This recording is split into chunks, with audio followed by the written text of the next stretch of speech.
makes it very difficult to get a film financed, no matter how good your screenplay is. If people like your screenplay and you like it, then you've got to get the financing, and it's a very, very difficult process, and it can take many years sometimes. I co-founded Raya Films with Caroline Spence, who is a writer and screenwriter, writer and producer, really, screenwriter and producer, and we did dabble with crowdfunding some years ago on a short film.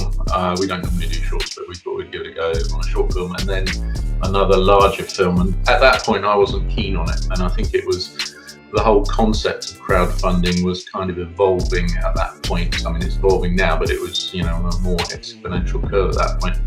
And I kind of went off it, and then we were exploring more traditional finance models for our feature film. Caroline was the person that said, well, let's have another look at it, and let's try it out. And I think we tried it out again with Do Something Jake, our debut feature, and that needed finishing funds for the DCP and various bits and pieces to screen it theatrically. So we dipped in again, and that one was successful. And then we've run a series of other crowdfunding campaigns on a fairly small amounts of money, but significant. And so really it was Caroline that had the vision and kept with it. You can't get disillusioned by seeing really good people on Indiegogo and other sites who've got these really great films on there, and they look as if they're going to be really good. I think the one thing that I draw some sort of drive from and hope from in that respect, though, is that those people have got to make those films, finish them, and get them out there, despite whatever the impressive figures they've got on there. There's many pros and cons of trawling through that stuff, because I think, as a filmmaker, it's a bit. If you feel disillusioned as a filmmaker, you should perhaps reference other art forms, like trying to be a painter or a musician, especially.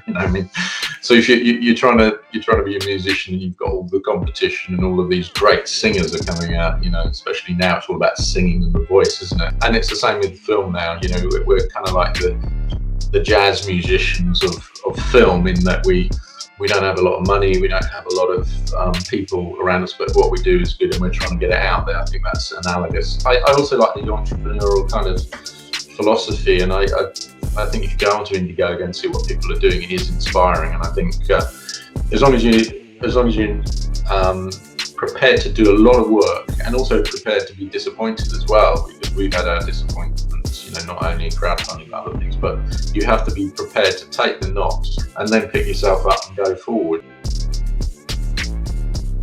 It's some months before, it's a good 3 months before we launch a campaign, and we've been thinking about it and then because there needs to be a lead up, I think it's about a month or 3 weeks, that you need to start promoting and telling people that you're going to be launching a campaign. So that's your lead up. But I think there's a couple of months prior to that we've been planning the campaign and getting the wording right, and just deciding what we're asking for as well. How much. That's always a difficult one. Are you going to ask for £1,000 or 100,000? What are you going to ask for?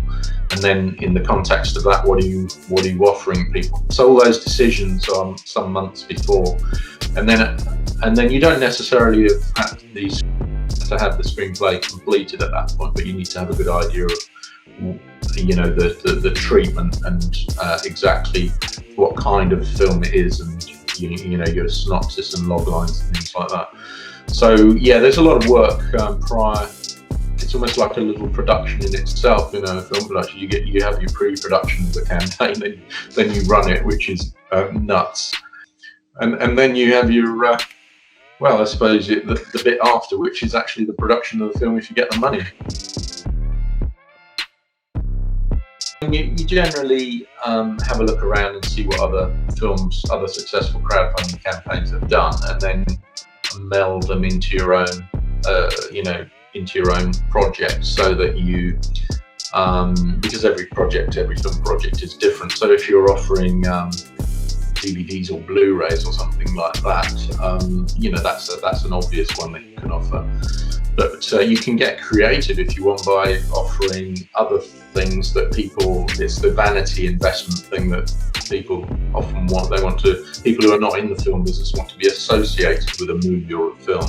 So they might want to have a status on a website, or they might want to visit the set as the producer and, you know, have coffee and talk to the actors and that kind of thing. So it's a matter of really, it's one of the hard things actually, is to try and think, well, what would appeal to someone, and then if you're asking for a fairly large amount of money, is how can you for a perk or an incentive, how can you persuade people that it's going to be worth it? I mean, for Casting Kill, we've got a vision in our mind of how good this film's going to be, and of course we think it's going to be very, very good indeed, and quite original, and it's going to have beautiful lighting and all of that kind of thing, and because we've worked with actors before, we know what, you know, how to direct actors and how to get through the auditions and have a really great talent come through and deliver.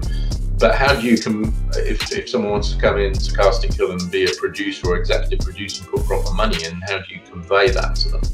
Because this film, in our opinion, will be a lot better than all of our previous films. And if you're a first-time filmmaker crowdfunding, then you wouldn't have a film maybe to show. You might have short films and music videos or something like that. So I think in terms of, you've got to really rack your brains as the answer to, and there's no to come up with these incentives. I think Caroline's kind of done quite a good job with Casting Kill, because quite a lot of them have been selling well, and then others have stalled a bit. So we look at those when you kick off the campaign, that they're not set in stone. So you've got to think on your feet and watch the campaign as it's going along. You know, it's not a case of kicking it off and then putting your feet up and watching Netflix. You've got to keep working it. You know, if you think from social media, people are going to start throwing money at you because you've got an Indiegogo campaign running and you do one tweet a day, then it's not going to happen. You've got to work it, and you've got to articulate through this media why people should be sending their money to you. Both Caroline and I are writers, so in terms of blogs and newsletters and things like that, we can type them up very quickly in there. You know, that we'll proofread each other's work, and sometimes the tweets as well and things like that, to make sure we don't, you know, just put a foot in it or something. But yeah, I mean, it's intense and it's relentless, but it's still kind of interesting and enjoyable in an odd way as well. It always comes down to having a good product, though, I think.